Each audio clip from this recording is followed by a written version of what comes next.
Dan ada dimensi rohani yang luar biasa yang saudara perlu tahu. Jadi alam maut ada dua bagian, non AC dan AC, kira-kira begitu saudara.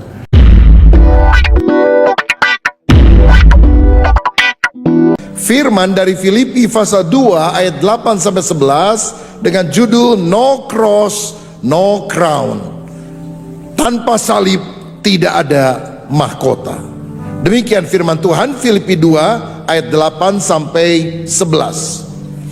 Dan dalam keadaan sebagai manusia ia telah merendahkan dirinya dan taat sampai mati, bahkan sampai mati di kayu salib. Itulah sebabnya Allah sangat meninggikan dia dan mengaruniakan kepadanya nama di atas segala nama. Mari baca bersama. Supaya dalam nama Yesus bertekuk lutut segala yang ada di langit dan yang ada di atas bumi dan yang ada di bawah bumi, dan segala lidah mengaku Yesus Kristus adalah Tuhan, bagi kemuliaan Allah Bapa. Amin. Nah, dalam perikop ini saya melihat ada 3 kebenaran yang saya mau bagikan. Pertama, ada ketaatan Yesus ayat 8. Dan dalam keadaan sebagai manusia ia telah merendahkan dirinya dan taat sampai mati, bahkan sampai mati di kayu salib. Ayat 6 dan 7 berkata Yesus itu setara dengan Allah. Yesus tidak lebih rendah dari Allah. Dia adalah Allah, tetapi dia mengosongkan diri menjadi manusia demi untuk menyelamatkan kita, menanggung segala dosa kita. Dia meninggalkan kemuliaannya dan dia mentaati kehendak Bapa untuk mati di atas kayu salib.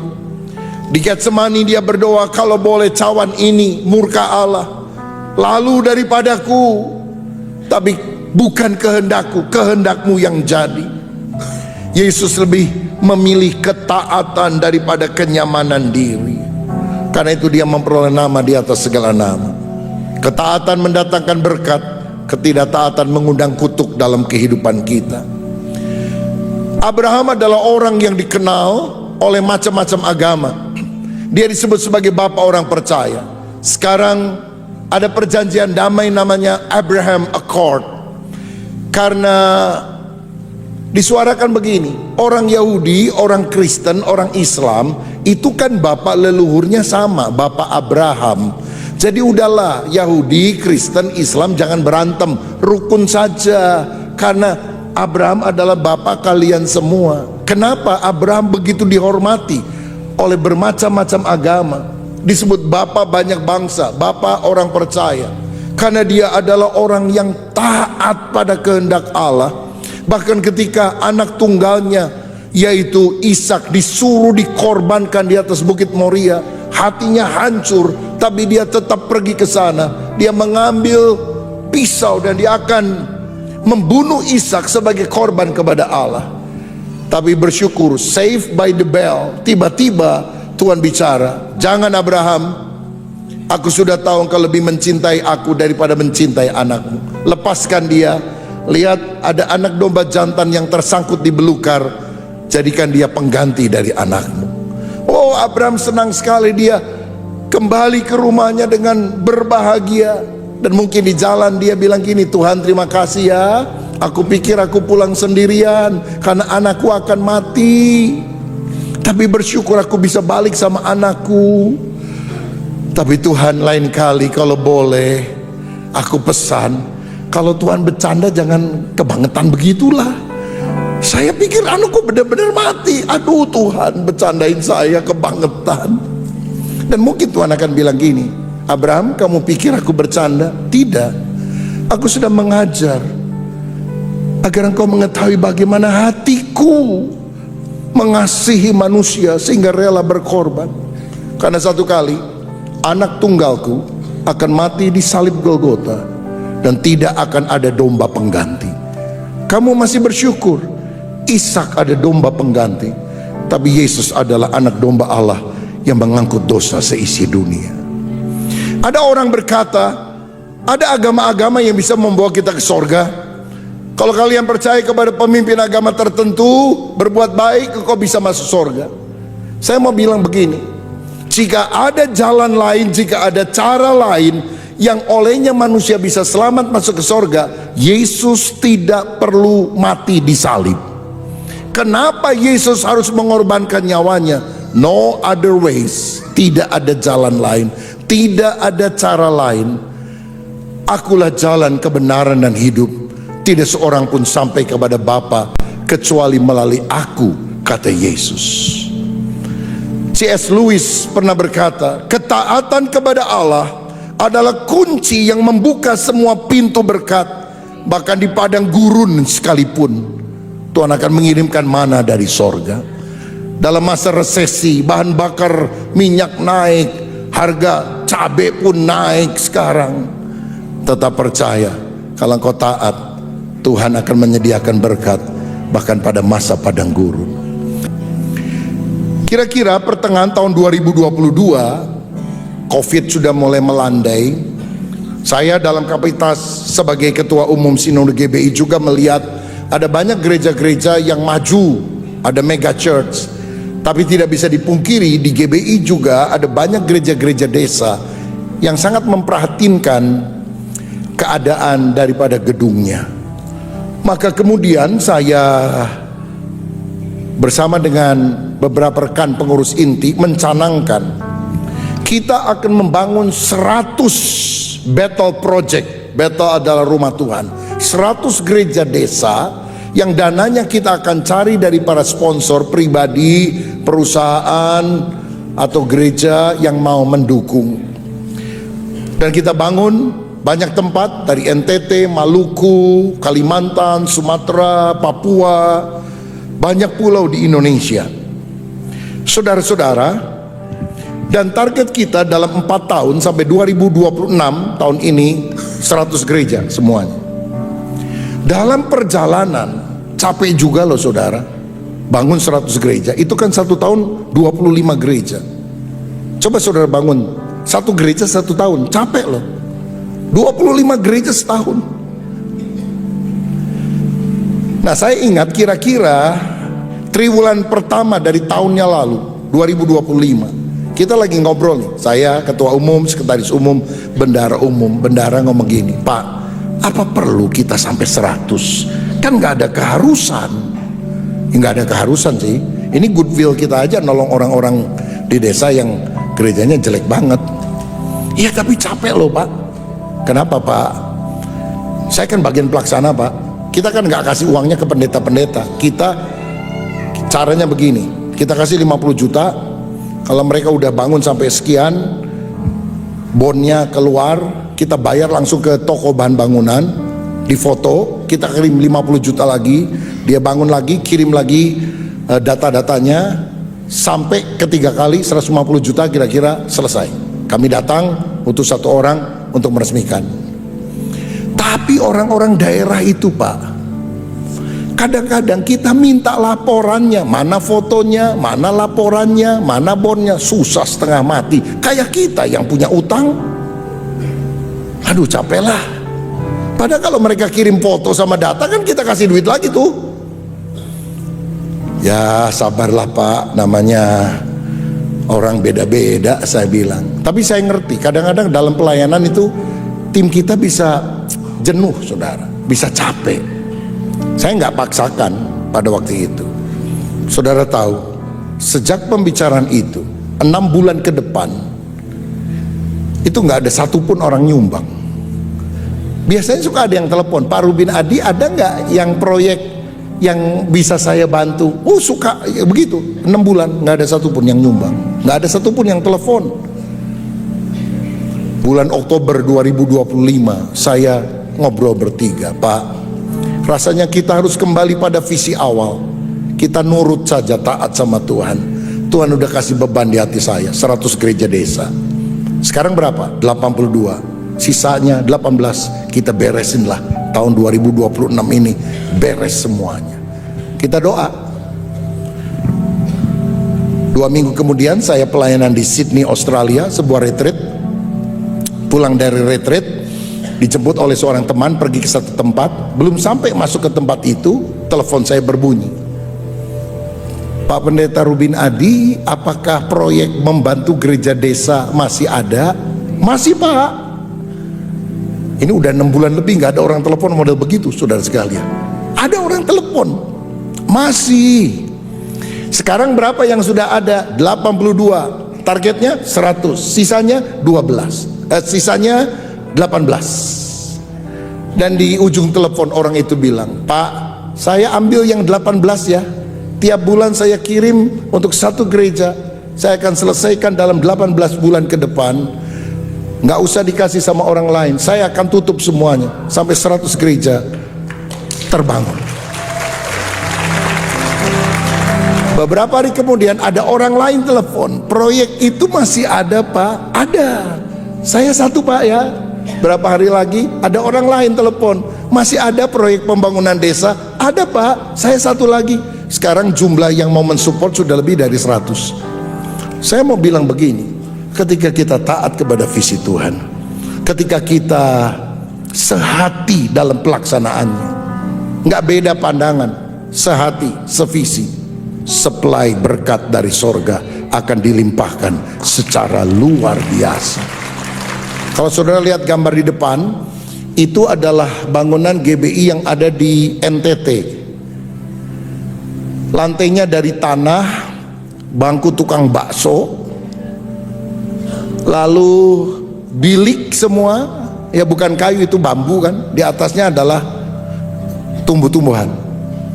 Dan mereka ibadah di sini. Ada gereja yang lebih jelek lagi daripada ini. Kita nggak tega, saudara. Sekarang kita udah bangun, lumayan lah, yang kuning itu, saudara. Dan tempat ibadahnya di dalam seperti itu. Kita kasih sound system, kita kasih alat musik, kita kasih bangku plastik hijau-hijau itu, saudara sekalian. Dan 100 gereja kita selesaikan sampai tahun ini. Duit dari mana? Taat saja sama Tuhan. Kita nggak punya duit, saudara, tapi waktu kita lagi kekurangan, ada saja, karena ini bukan proyeknya kita, ini proyeknya Tuhan. Nah, yang paling kanan itu di Papua lebih mahal, karena barang-barang untuk terutama ke Papua pedalaman itu makin mahal. Coba diklik itu video, klik.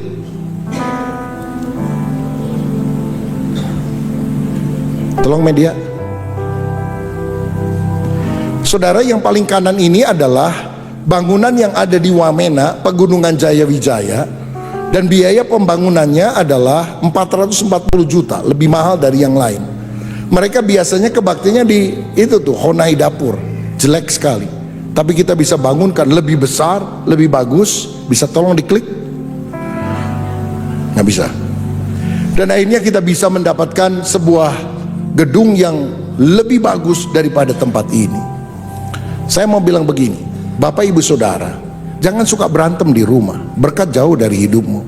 Tapi kalau engkau sehati, sepikiran, itu berkat Allah akan dilimpahkan.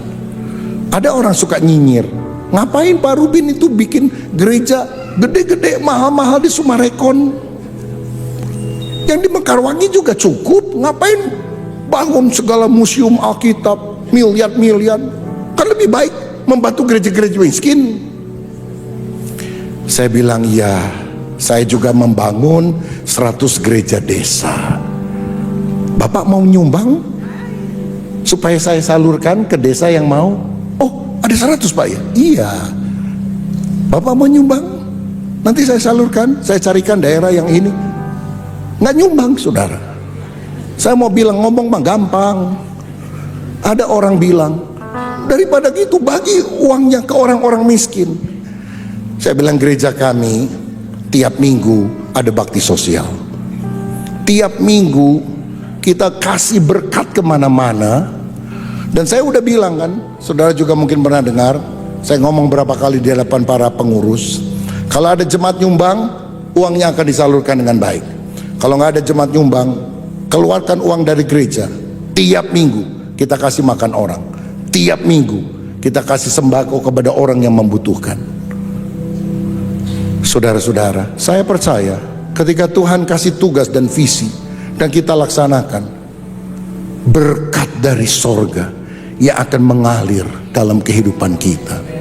Karena itu mari kita selalu taat pada rencana dan kehendak Tuhan.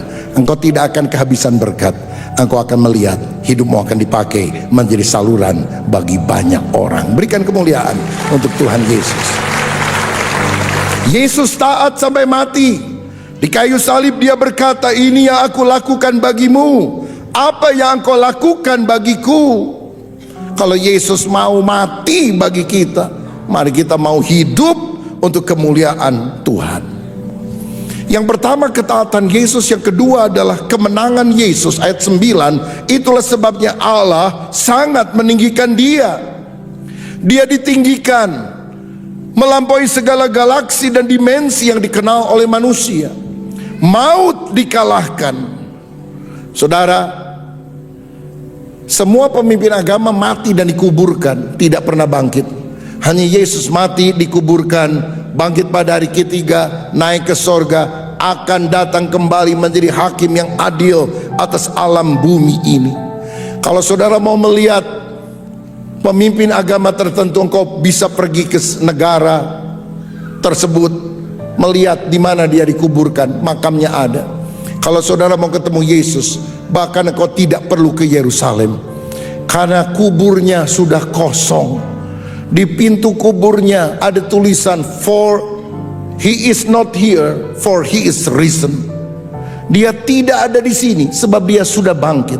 Kita tidak berdoa dan menyembah pemimpin agama yang mati. Kita berdoa dan menyembah Allah yang hidup, namanya Yesus. Dan saya percaya dia ada di sini. Dalam ibadah ini dia hadir, karena dia bukan pemimpin agama yang mati, dia Tuhan yang hidup. Dan ada dimensi rohani yang luar biasa yang saudara perlu tahu melalui kebangkitan Yesus.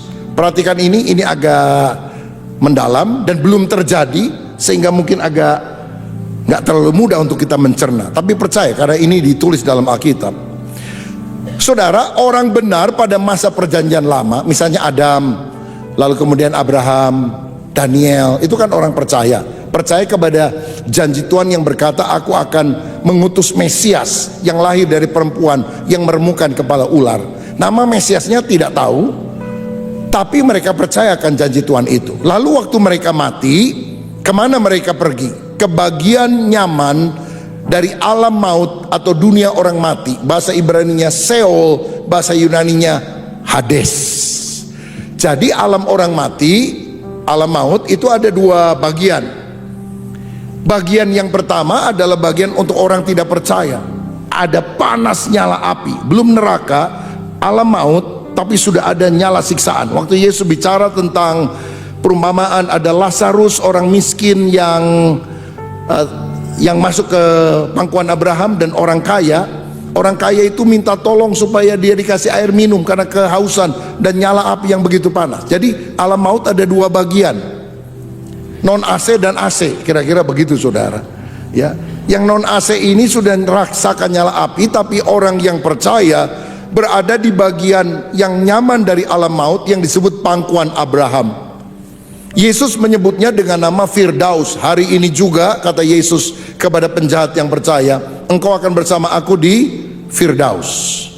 Nah, tetapi setelah Yesus bangkit dan khususnya naik ke sorga, Efesus pasal 4 ayat 8 berkata, itulah sebabnya kata nas, tatkala Yesus naik ke tempat tinggi, ke sorga, ia membawa tawanan-tawanan.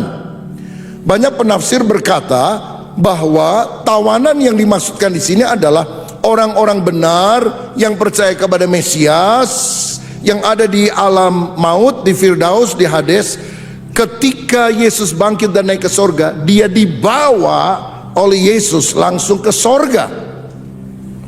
Nah saudara-saudara, sehingga pada masa kini semua orang percaya di perjanjian baru, setelah Yesus bangkit, misalnya Petrus kalau mati, Paulus kalau mati, atau saudaramu yang minggu lalu mati dan dia percaya kepada Yesus, dia tidak lagi ada di Hades, alam maut, tapi dia langsung diam bersama dengan Tuhan. 2 Korintus 5 ayat 8. Tuhan tinggal di mana? Sorga, bukan di alam maut. Berarti orang yang percaya setelah masa perjanjian baru, setelah Yesus bangkit naik ke sorga, diangkat langsung ke sorga. Sehingga Bagi kita kematian itu hanya pindah tempat dari alam dunia yang penuh dengan kesengsaraan ke sorga, di mana Yesus ada. Jalannya dari emas, pintu gerbangnya dari mutiara, dindingnya terbuat dari batu permata. Mati bagi orang percaya adalah tutup mata di bumi, buka mata di sorga. Cuma ciluk, bah. Karena itu Paulus berkata, bagiku hidup adalah Kristus, mati adalah keuntungan. Karena mati langsung ketemu dengan Yesus. Dalam 1 Korintus pasal 15 ayat 20 dikatakan bahwa Yesus adalah buah sulung kebangkitan. Yesus adalah yang pertama yang bangkit dari antara orang mati. Kenapa dia disebut demikian? Bukankah Lazarus sudah bangkit sebelum Yesus? Kenapa bukan Lazarus yang disebut yang pertama bangkit? Karena Lazarus mati, bangkit, lalu mati lagi. Tapi Yesus mati, bangkit, dan tidak akan pernah mati lagi. Maka dia disebut yang sulung, yang bangkit dari antara orang mati. Berarti ada adik-adiknya, termasuk kita, akan dibangkitkan dan tidak pernah mati lagi. Karena nanti Tuhan akan memberikan kepada kita tubuh kebangkitan atau tubuh kemuliaan. Bukan darah daging ini yang tidak mendapat bagian dalam kerajaan Allah, tapi dengan tubuh kemuliaan kita akan bersama dengan Tuhan. 1 Tesalonika 5 ayat 23. Semoga Allah damai. Kapan? Pada kedatangan Yesus Kristus Tuhan kita. Jadi nanti waktu Yesus datang kembali, Dia akan memberikan kepada kita tubuh kemuliaan. Seperti tubuh Yesus waktu bangkit dari antara orang mati, bisa pindah cepat. Ada pintu terkunci, Dia hadir di sana.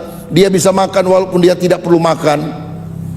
Ini tubuh yang tidak dibatasi oleh ruang dan waktu lagi. Kapan? Waktu Yesus datang untuk kali kedua. Jadi orang yang percaya Yesus, yang mati, sekarang langsung ke sorga. Di belakang langit biru, di langit Samayim bahasa Ibraninya, dan langit di atas segala langit adalah sorga. Tapi kita di sana hanya roh atau jiwa. Kita belum punya tubuh di sana. Tapi nanti waktu Yesus datang, Tuhan kasih tubuh kebangkitan kepada kita. Maka keselamatan menjadi lengkap, roh, jiwa, dan tubuh. Lalu kita akan tinggal di mana? Langit baru dan bumi baru sampai selamanya. Bahkan Wahyu 21 menyebutkan Yerusalem baru akan turun dari sorga. Sekarang sorga di belakang langit biru. Nanti sorganya turun ke bumi baru. Tuhan akan tinggal bersama dengan kita selama-lamanya. Itulah sorga yang kekal sampai selamanya. Mungkin agak abstrak karena kita belum menjalani, tapi saya percaya apapun yang disampaikan firman adalah benar. Jadi ada dimensi luar biasa yang gak masuk akal. Di sorga, di bumi, di bawah bumi, itu semuanya tunduk kepada kemenangan Kristus. Salib bukanlah akhir kisah, tapi awal kemenangan. Karena ada kebangkitan setelah proses kematian. No cross, no crown. Tanpa salib tiada mahkota. No resurrection, no victory. Tidak ada kebangkitan, maka tidak ada kemenangan. Billy Graham pernah berkata, kubur itu kosong agar hidupmu penuh dengan kuasanya. Kenapa Yesus tidak mau tinggal berlama-lama di kubur? Dia nggak suka di tempat sempit. Sekarang kan 2x1 lagi ukurannya, saudara. Karena dia lebih suka tinggal di dalam hatimu dan memberikan kelapangan, keluasan hati agar engkau percaya tantangan sebesar apapun, kalau Yesus ada di hati kita, Dia lebih daripada pemenang. Dia akan memberikan kemenangan kepada kita. Maut sudah dikalahkan. Kalau maut aja dikalahkan, apalagi resesi. Kalau maut dikalahkan, apalagi kekhawatiran, ketakutan. Tuhan mengatasi maut. Jangan khawatir, aduh nanti resesi, harga cabai naik. Dari dulu juga kita mengalami kesulitan, dipelihara oleh Tuhan. Sekarang kita mengalami kesulitan, percaya Tuhan pelihara. Besok bisa ada kesulitan lebih besar. Allahku lebih besar dari semua kesulitanku. Dia adalah Immanuel, Allah yang memberikan kemenangan kepadaku. Pada waktu Yesus disalib, Dia berkata, tetelestai. Bahasa Yunani artinya it is finished.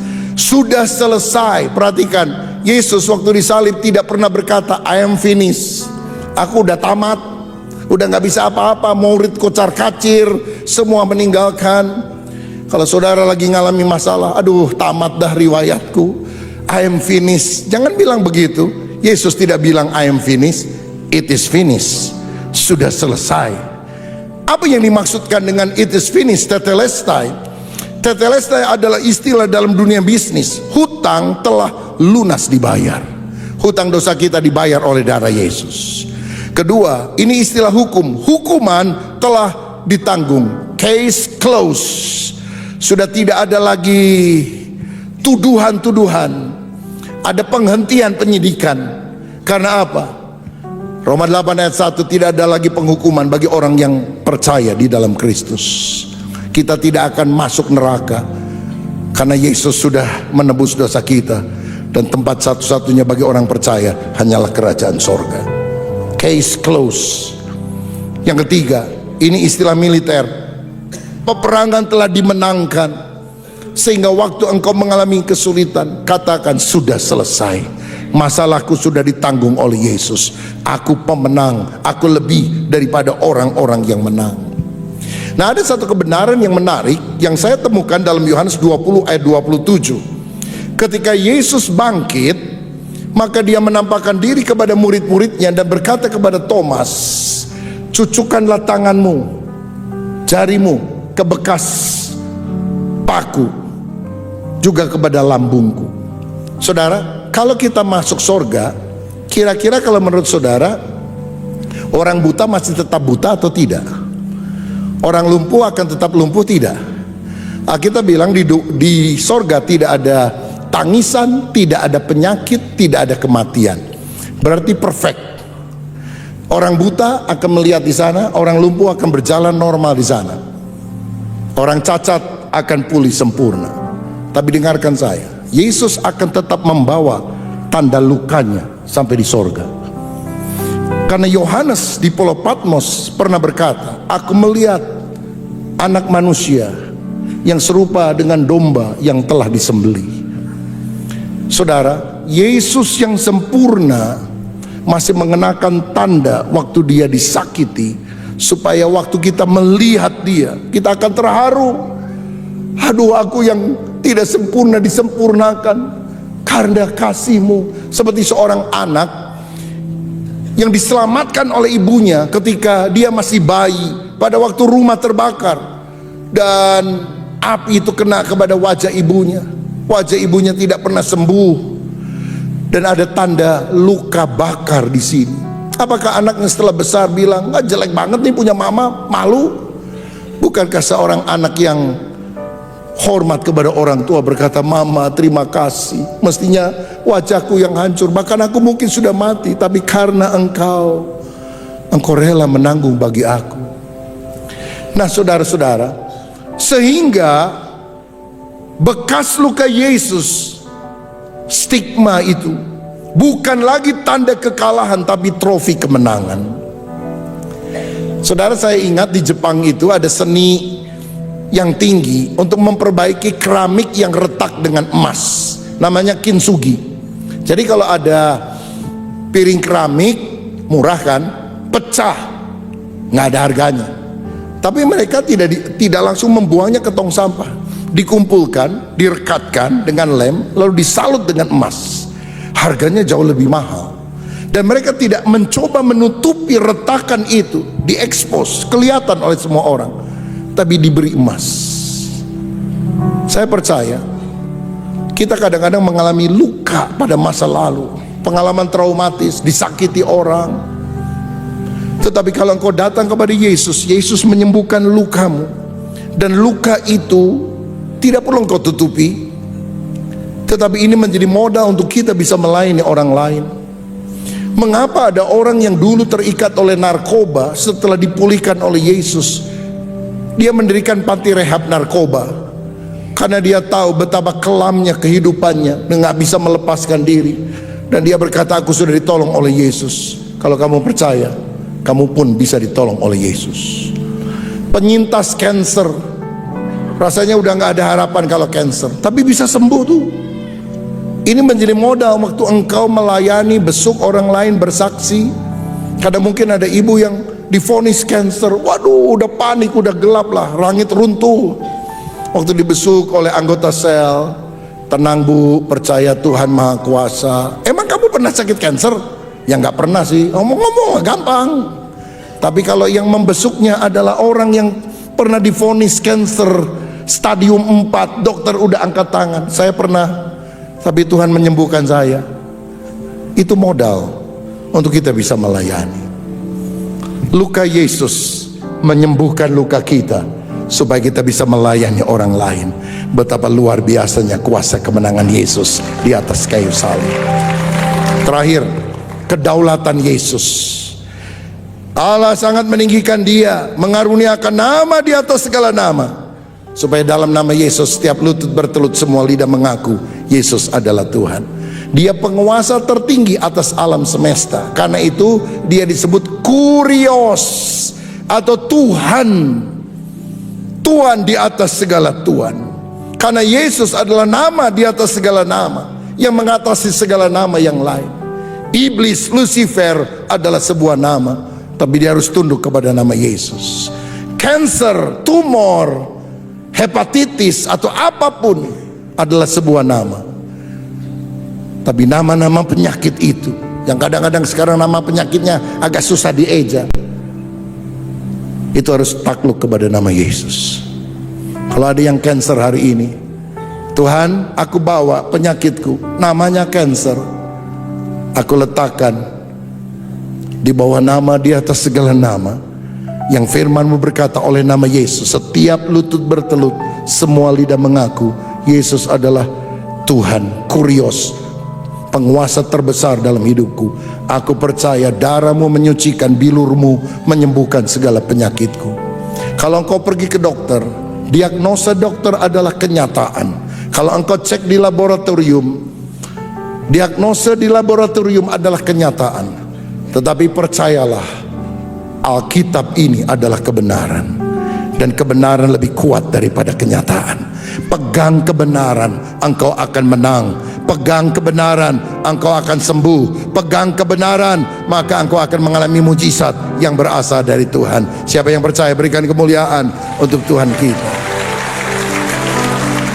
Dan salah satu hal yang menarik, waktu Yesus bangkit, murid-murid berhimpun dalam sebuah rumah, mengunci pintu-pintu karena mereka takut kepada orang Yahudi. Tiba-tiba Yesus hadir di tengah mereka dengan tubuh kemuliaan. Nggak perlu buka kunci, nggak perlu buka pintu, Yesus hadir. Blek, realitas roh lebih daripada materi. Kalau engkau merasa hidupmu sedang terkunci oleh kesulitan, oleh ikatan, oleh ketakutan akan resesi atau apapun, hadirkan Yesus di tengah kehidupanmu. Dia akan masuk. Apapun masalahmu bisa ditembus oleh Tuhan. Ada breakthrough, ada terobosan yang Tuhan kerjakan. Yakini kebesaran Tuhan, ceritakan kebesaran Tuhan. Dia berdaulat atas segalanya. Saya pernah ceritakan pada waktu COVID melanda dunia, saya sendiri mengalami masalah yang berat, saudara. Karena waktu COVID kita kan gak berani keluar rumah.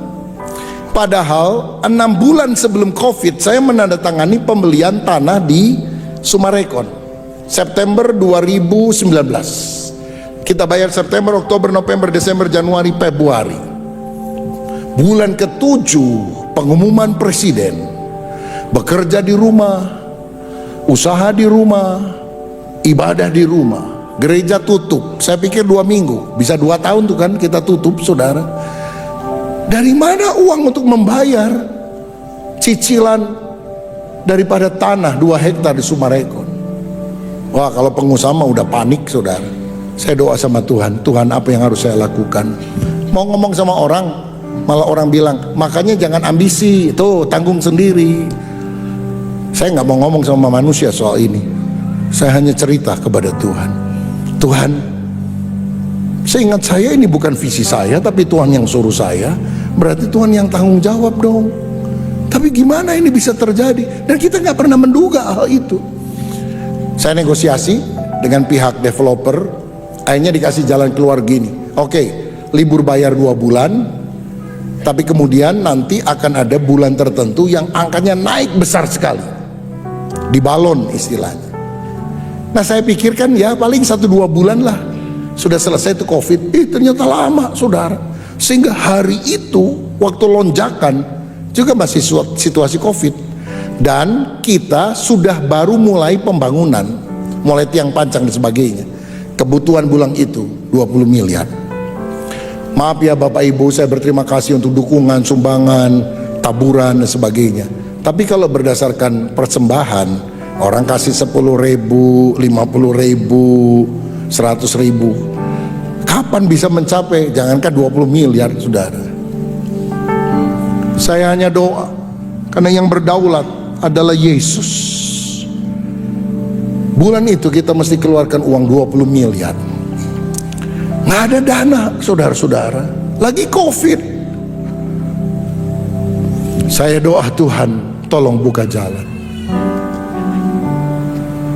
Bulan itu belum lewat, beberapa hari kemudian ada yang nyumbang emas 12 kilogram, emas batangan 12 kilo. Kita jual 12 miliar. Kalau kita tahan sampai sekarang, naik 3 kali lipat saudara-saudara.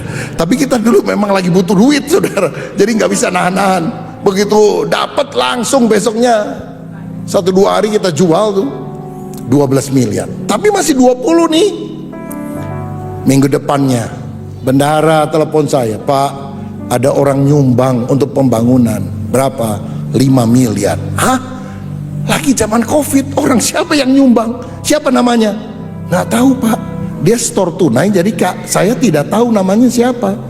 Jadi sampai hari ini kelihatannya bendahara juga nggak tahu siapa yang nyumbang.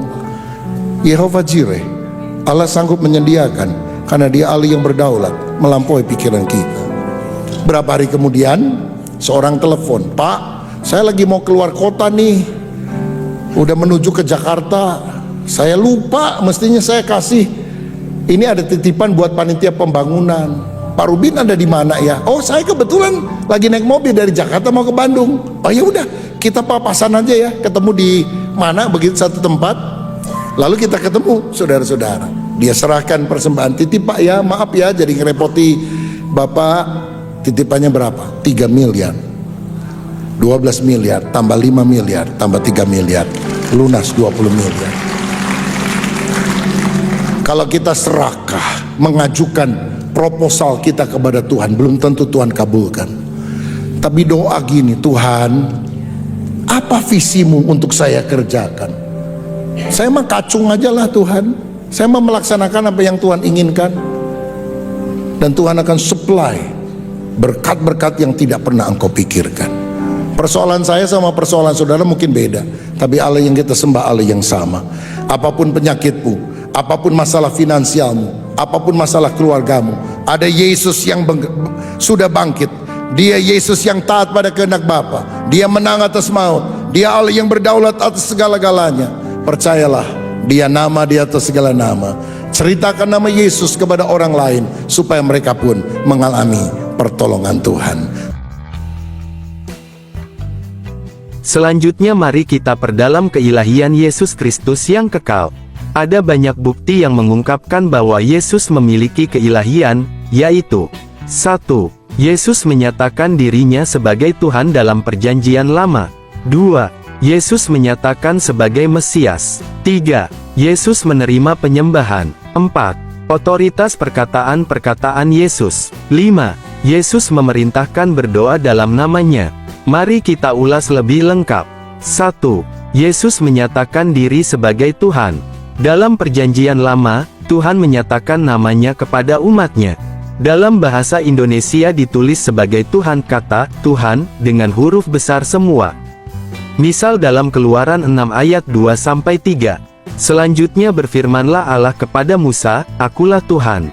Aku telah menampakkan diri kepada Abraham, Ishak dan Yakub sebagai Allah yang Maha Kuasa, tetapi dengan namaku Tuhan aku belum menyatakan diri. Orang Yahudi menganggap nama Tuhan begitu suci, sehingga mereka tidak berani mengucapkannya. Tuhan adalah pencemburu, yang tidak akan membagikan nama maupun kemuliaannya kepada yang lain. Yesaya menulis, "Beginilah firman Tuhan, Raja dan Penebus Israel, Tuhan semesta alam, akulah yang terdahulu dan akulah yang terkemudian, tidak ada Allah selain daripadaku." Yesaya 44 ayat 6. Aku ini Tuhan, itulah namaku, aku tidak akan memberikan kemuliaanku kepada yang lain atau kemasyhuranku kepada patung. Yesaya 42 ayat 8. Aku tidak akan memberikan kemuliaanku kepada yang lain. Yesaya 48 ayat 11. Tuhan tidak akan membagikan nama, hormat dan kemuliaannya kepada yang lain. Yang menarik adalah perkataan-perkataan Yesus dan tindakan-tindakannya membuat orang Yahudi abad pertama mengambil batu menuduh Yesus menghujat menyamakan dirinya dengan Tuhan. Beberapa perkataan Yesus yang menarik dipelajari. 1. Yesus mengatakan, "Akulah gembala yang baik," Yohanes 10 ayat 11. Sedangkan Perjanjian Lama mengatakan, "Tuhan adalah gembalaku," Mazmur 23 ayat 1. 2. Yesus menyatakan Dia adalah hakim atas segala bangsa, Yohanes 5 ayat 27, Matius 25 ayat 31. Perjanjian Lama mengatakan Tuhan adalah hakim segala bangsa, Yul 3 ayat 12. 3. Yesus mengatakan, "Akulah terang dunia," Yohanes 8 ayat 12. Perjanjian Lama mengatakan, Tuhan akan menjadi penerang abadi bagimu, Yesaya 60 ayat 19. 4. Yesus berdoa kepada Bapa untuk berbagi kemuliaan kekalnya, oleh sebab itu, "Ya Bapa, permuliakanlah aku padamu sendiri dengan kemuliaan yang kumiliki di hadiratmu sebelum dunia ada," Yohanes 17 ayat 5. 5. Yesus mengatakan Dia adalah yang pertama dan yang akhir, Wahyu 1 ayat 17, sama seperti Tuhan dalam Perjanjian Lama, Yesaya 44 ayat 6. Pernyataan keilahian Yesus sangat jelas di Yohanes 8 ayat 58.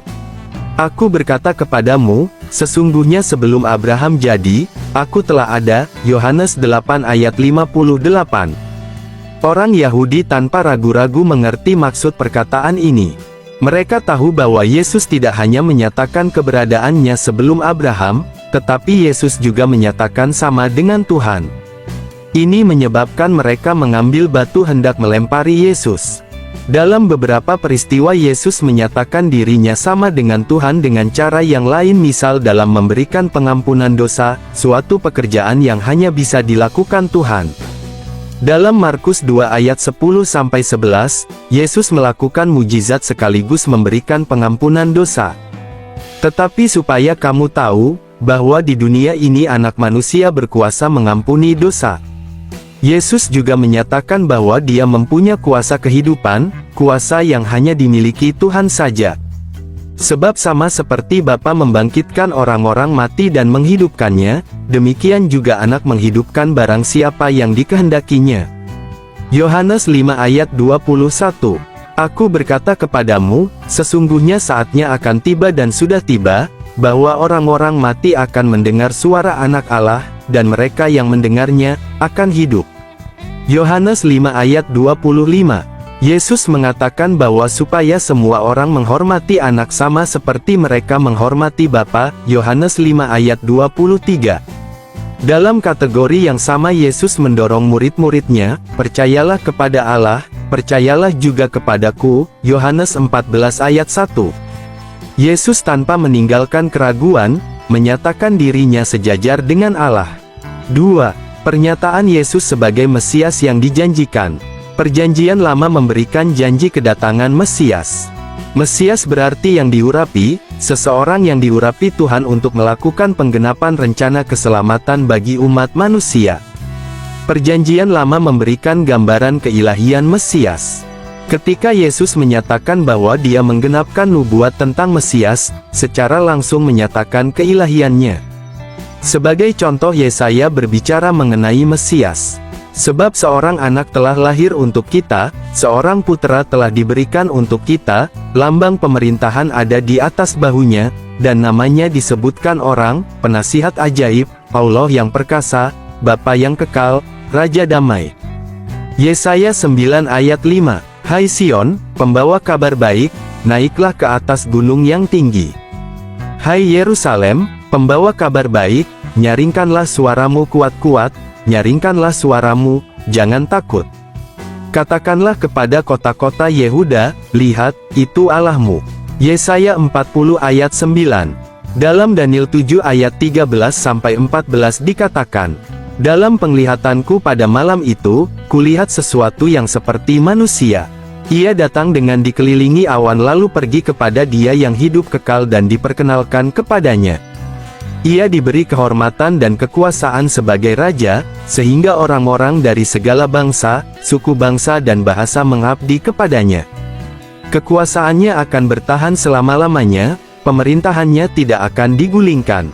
Ayat ini yang dikutip Yesus ketika imam besar menanyakan apakah Dia Mesias. Imam besar itu bertanya kepadanya sekali lagi, katanya, apakah engkau Mesias, anak dari yang terpuji? Jawab Yesus, akulah Dia, dan kamu akan melihat anak manusia duduk di sebelah kanan yang maha kuasa dan datang di tengah-tengah awan-awan di langit. Markus 14 ayat 61-62. Ketika Perjanjian Lama berbicara mengenai Mesias, Perjanjian Lama juga berbicara mengenai keilahiannya. Ketika Yesus menyatakan Dia adalah kegenapan Perjanjian Lama mengenai Mesias, Lukas 24 ayat 27,44, Matius 26 ayat 54, Yesus mengkaitkan dirinya sebagai Mesias yang menggenapkan apa yang telah tertulis di dalam Perjanjian Lama. Ini sekaligus menegaskan keilahiannya. 3. Yesus menerima penyembahan. Perjanjian Lama melarang penyembahan kepada siapapun kecuali kepada Tuhan. Keluaran 20 ayat 1-5, Ulangan 5 ayat 7-9. Yesus tercatat menerima penyembahan paling sedikit 9 kali. 1. Sebelum disembuhkan, seorang sakit kusta menyembah Dia, Matius 8 ayat 2. 2. Sebelum anaknya dibangkitkan Yesus, seorang kepala rumah ibadat menyembah Dia, Matius 9 ayat 18. 3. Setelah Yesus melakukan mujizat berjalan di atas air, orang-orang yang berada di dalam perahu menyembah Dia, Matius 14 ayat 33. 4. Sebelum anaknya yang kerasukan setan disembuhkan, seorang perempuan Kanaan menyembah Dia, Matius 15 ayat 25. 5. Sebelum seorang kerasukan setan disembuhkan, ia menyembah Yesus, Markus 5 ayat 6. 6. Seorang buta yang telah disembuhkan menyembah Yesus, Yohanes 9 ayat 38. 7. Anak-anak Zebedes dan ibu mereka menyembah Yesus, Matius 20 ayat 20. 8. Setelah kebangkitannya, murid-murid menyembah Dia, Matius 28 ayat 9. 9. Sebelum memberikan perintah untuk mengabarkan Injil, murid-murid menyembah Dia, Matius 28 ayat 17. Yesus tidak menolak penyembahan, dengan demikian Yesus tidak menolak orang-orang memperlakukan Dia sebagai Tuhan, ini menyatakan keilahiannya. 4.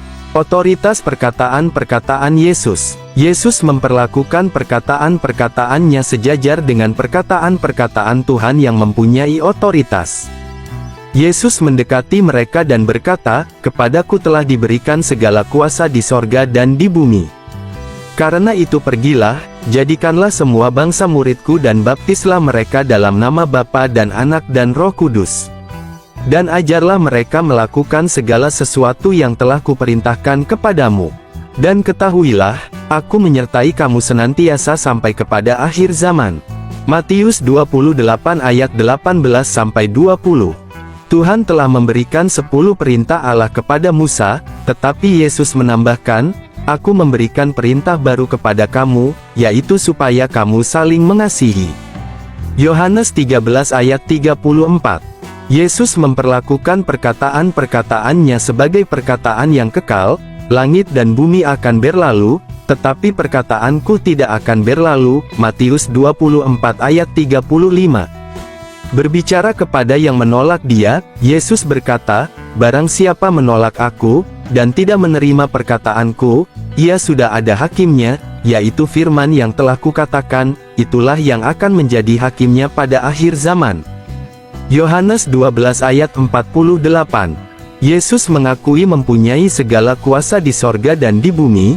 Yesus memperlakukan perkataannya sejajar dengan firman Tuhan, perkataannya kekal, perkataannya akan menjadikan hakim. Siapakah yang berani melakukan hal ini kecuali Tuhan sendiri? Jelas-jelas Yesus menyatakan dirinya sebagai Tuhan. 5. Yesus memerintahkan berdoa dalam namanya. Yesus tidak hanya memerintahkan supaya manusia percaya kepada Dia, Yohanes 14 ayat 1, dan taat pada perintahnya, Yohanes 14 ayat 15, tetapi juga berdoa di dalam nama Yesus. Apa juga yang kamu minta dalam namaku, aku akan melakukannya. Yohanes 14 ayat 13. Jika kamu meminta sesuatu kepadaku dalam namaku, aku akan melakukannya. Yohanes 14 ayat 14.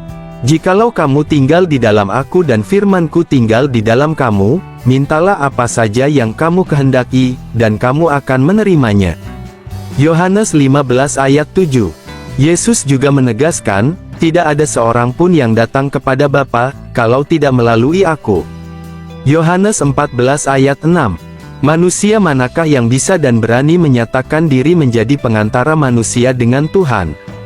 Hanya Yesus yang bisa dan berani menyatakan, karena Dia adalah Tuhan yang menjelma menjadi manusia. Selain itu, keilahian Yesus Kristus dibuktikan dalam beberapa hal. 1. Penggenapan nubuatan mengenai Mesias di Perjanjian Lama. 2. Ketidakberdosaan Yesus. 3. Mujizat-mujizat Yesus. 4. Kebangkitan Yesus dari kematian. 1. Penggenapan nubuat mengenai Mesias di Perjanjian Lama. Banyak sekali nubuat tentang Mesias Kristus dalam Perjanjian Lama. Berikut nubuat-nubuat yang secara jelas berbicara tentang kedatangan Mesias. 1. Mesias akan lahir dari seorang perempuan. Nubuat, Kejadian 3 ayat 15. Penggenapan Galatia 4 ayat 4. 2. Mesias akan dilahirkan dari seorang perawan. Nubuat Yesaya 7 ayat 14. Penggenapan Matius 1 ayat 18-25. 3. Mesias merupakan keturunan Abraham. Nubuat Kejadian 12 ayat 1-3, Kejadian 22 ayat 18. Penggenapan Matius 1 ayat 1, Galatia 3 ayat 16.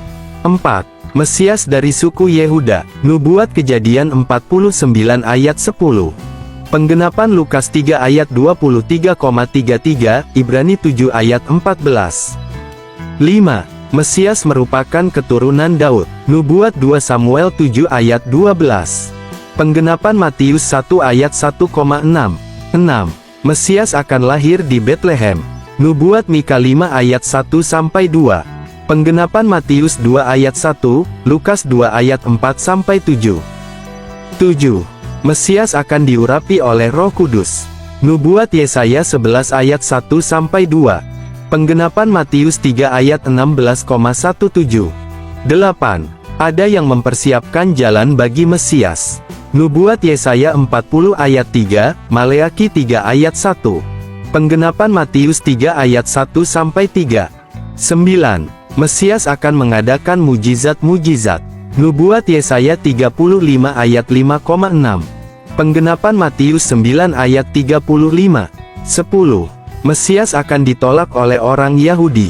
Nubuat Mazmur 118 ayat 22. Penggenapan I Petrus 2 ayat 7. 11. Mesias akan ditolak oleh kerabatnya sendiri. Nubuat Yesaya 53 ayat 3.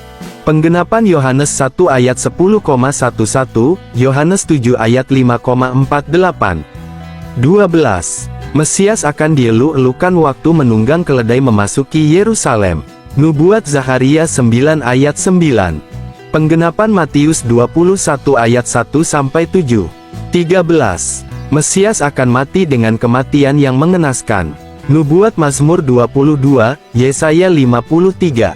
Penggenapan Matius 27. Diam di hadapan penuduhnya. Nubuat Yesaya 53 ayat 7.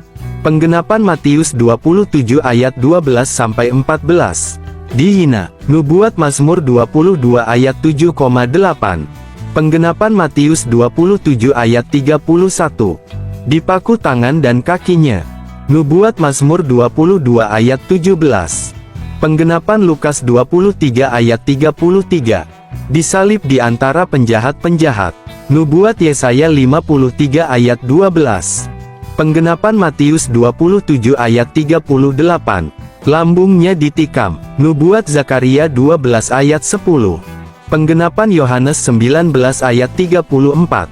Tak ada tulang yang dipatahkan. Nubuat Keluaran 12 ayat 46. Penggenapan Yohanes 19 ayat 36. Jubahnya akan diundi. Nubuat Mazmur 22 ayat 18. Penggenapan Yohanes 19 ayat 23,24. Mesias menderita karena dosa kita. Nubuat Yesaya 53 ayat 5-6. Penggenapan 1 Petrus 2 ayat 24. 14. Mesias akan bangkit dari kematian.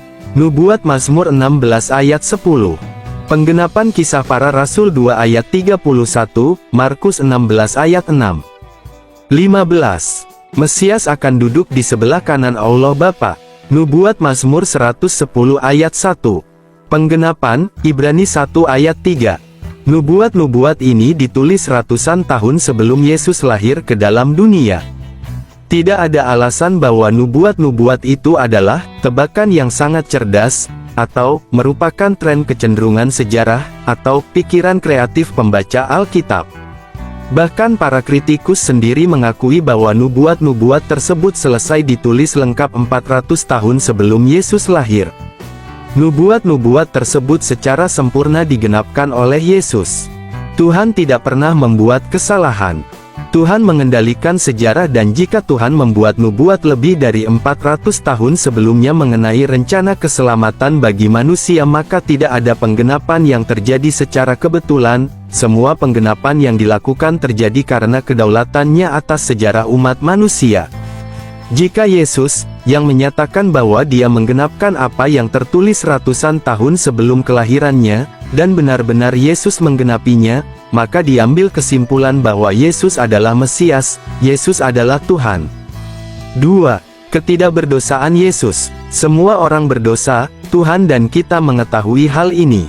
Jika seseorang hidupnya sangat baik, sempurna, berusaha tidak berdosa sebisa mungkin, tidak membuktikan ia Tuhan.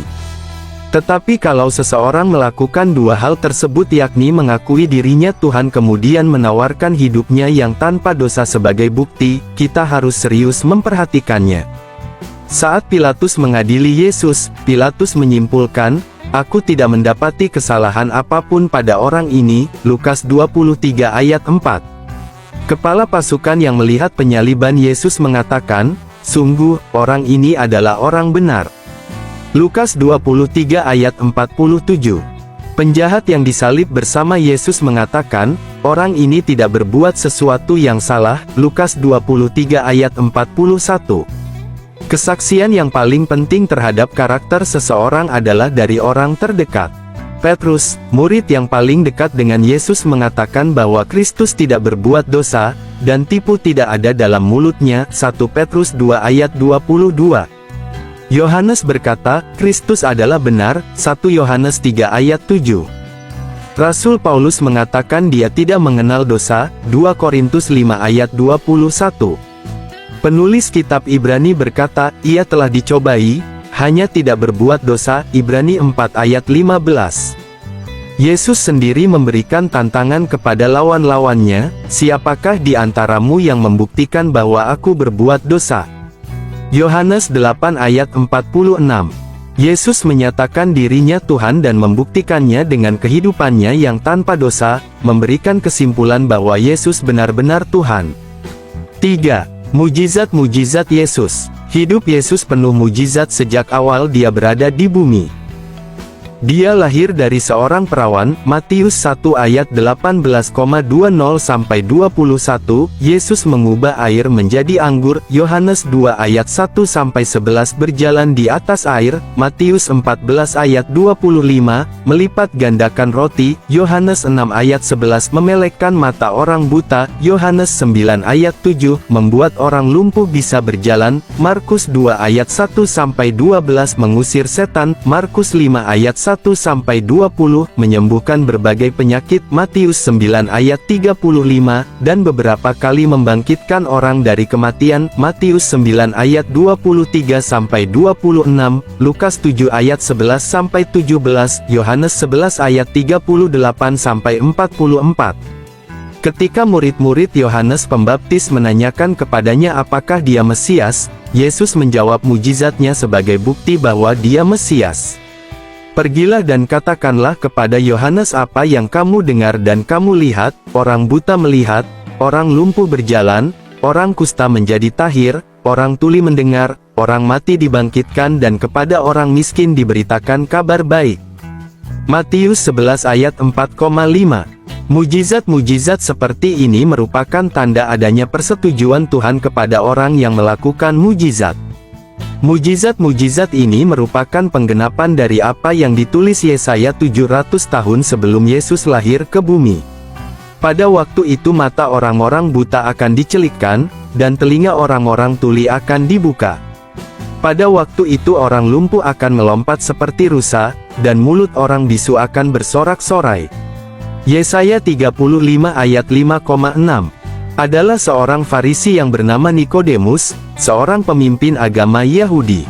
Ia datang pada waktu malam kepada Yesus dan berkata, "Rabi, kami tahu bahwa engkau datang sebagai guru yang diutus Allah, sebab tidak ada seorang pun yang dapat mengadakan tanda-tanda yang engkau adakan itu, jika Allah tidak menyertainya." Yohanes 3 ayat 1-2. Pada waktu Yesus dibaptis, muncul suatu suara dari sorga, "Inilah anakku yang kukasihi, kepadanyalah aku berkenan." Matius 3 ayat 17. Ini merupakan tanda dukungan Allah Bapa terhadap pekerjaan dan keilahian Yesus. Mujizat adalah suatu bentuk konfirmasi persetujuan ilahi atas suatu kebenaran pekerjaan yang dikerjakan seseorang yang diutus Tuhan. Mujizat yang dihubungkan dengan pernyataan Yesus tentang keilahian dirinya, mengkonfirmasi bahwa dia benar-benar Tuhan.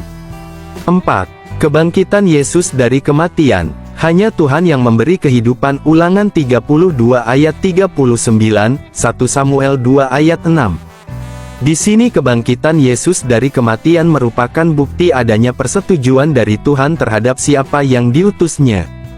Perjanjian Lama dan Yesus sendiri menubuatkan kebangkitannya. Mazmur 16 atau 10 berbicara tentang kebangkitan Mesias. Perjanjian Lama menubuatkan bahwa 1. Mesias akan datang dan mati, Yesaya 53, Mazmur 22. 2. Mesias akan memerintah selamanya, Yesaya 9 ayat 6, Daniel 2 ayat 44. Wajah mata berkedip. Satu-satunya jalan supaya Mesias bisa memenuhi keduanya adalah mati kemudian bangkit. Yesus sejak awal pelayanannya telah menubuatkan kebangkitannya sendiri. Yohanes 2 ayat 19,21. Setelah pengakuan Petrus bahwa Yesus adalah Mesias, Yesus berkata, "Anak manusia harus menanggung banyak penderitaan dan ditolak oleh tua-tua, imam-imam kepala dan ahli-ahli Taurat, lalu dibunuh dan bangkit sesudah 3 hari." Markus 8 ayat 31. Yesus mengulangi perkataan ini saat dalam perjalanan melewati Galilea, Markus 9 ayat 30-31, dan dalam perjalanan ke Yerusalem, Markus 10 ayat 32-34. Yesus juga mengatakan, "Aku memberikan nyawaku untuk menerimanya kembali. Tidak seorang pun mengambilnya daripadaku, melainkan aku memberikannya menurut kehendakku sendiri. Aku berkuasa memberikannya dan berkuasa mengambilnya kembali." Yohanes 10 ayat 18. Kematian dan kebangkitan Yesus. 1. Kehilangan besar darah menyebabkan Yesus mati. Dia mempunyai 5 luka dan berada di atas kayu salib mulai jam 9 pagi, Markus 15 ayat 25, hingga jam 3 sore, Markus 15 ayat 42. 2. Yesus menyerahkan nyawanya, Yohanes 19 ayat 30. 3. Ketika lambungnya ditusuk tombak keluar darah dan air, Yohanes 19 ayat 34. Secara medis membuktikan bahwa Yesus sudah mati. 4. Tentara Roma yang berpengalaman dalam menangani kematian menyatakan Yesus mati, Yohanes 19 ayat 33. 5. Pilatus memastikan bahwa Yesus mati sebelum diserahkan mayatnya ke Yusuf dari Arimatea. Markus 15 ayat 42-47. 6. Mayat Yesus dikapani dengan kain lenan dan dibubuhi dengan rempah-rempah menurut adat orang Yahudi bila menguburkan mayat. Yohanes 19 ayat 40. 7. Hari Minggu kubur Yesus kosong, Yesus telah bangkit Matius 28, Markus 16, Lukas 24, Yohanes 20,21. 8. Penampakan Yesus setelah kebangkitan. Kepada Maria Magdalena, Markus 16 ayat 9, Yohanes 20 ayat 11-14. Kepada perempuan sekembalinya dari kubur, Matius 28 ayat 9,10. Kepada Petrus Lukas 24 ayat 34, 1 Korintus 15 ayat 5. Kepada murid-murid di Emmaus Lukas 24 ayat 13-32. Kepada rasul-rasul kecuali Thomas Lukas 24 ayat 36-43, Yohanes 20 ayat 19-24. Kepada rasul-rasul, Thomas hadir Yohanes 20 ayat 26-29. Kepada 7 orang di Danau Tiberias, Yohanes 21 ayat 1-23. Kepada lebih dari 500 orang percaya di Bukit Galilea, 1 Korintus 15 ayat 6. Kepada Yakobus, 1 Korintus 15 ayat 7. Kepada murid-murid, Matius 28 ayat 16-20. Saat kenaikan Yesus ke surga, Kisah Para Rasul 1 ayat 3-12. Kepada Stefanus Kisah Para Rasul 7 ayat 55. Kepada Paulus Kisah Para Rasul 9 ayat 3-6, 1 Korintus 15 ayat 8. Kepada Paulus saat di Bait Allah Kisah Para Rasul 22 ayat 17-21, 23 ayat 11. Kepada Yohanes di Pulau Patmos Wahyu 1 ayat 9-20. Kebangkitan Yesus secara tubuh fisik dibuktikan bahwa setelah kebangkitannya, Yesus dilihat lebih dari 500 orang, 1 Korintus 15 ayat 6. Yesus menyatakan mempunyai daging dan tulang, Lukas 24 ayat 39. Yesus makan ikan, Lukas 24 ayat 42,43. Bagi yang meragukan kebangkitannya secara fisik, Yesus menantang, "Taruhlah jarimu di sini dan lihatlah tanganku, ulurkanlah tanganmu dan cucukkan ke dalam lambungku dan jangan engkau tidak percaya lagi, melainkan percayalah." Yohanes 20 ayat 27. Yesus menyatakan dirinya Tuhan.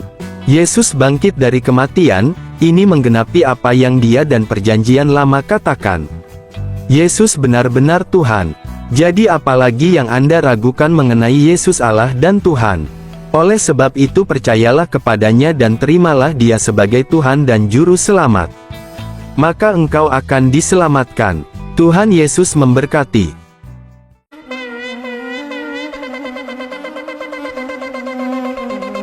Joy to the world, the Lord is come. Let earth receive her King.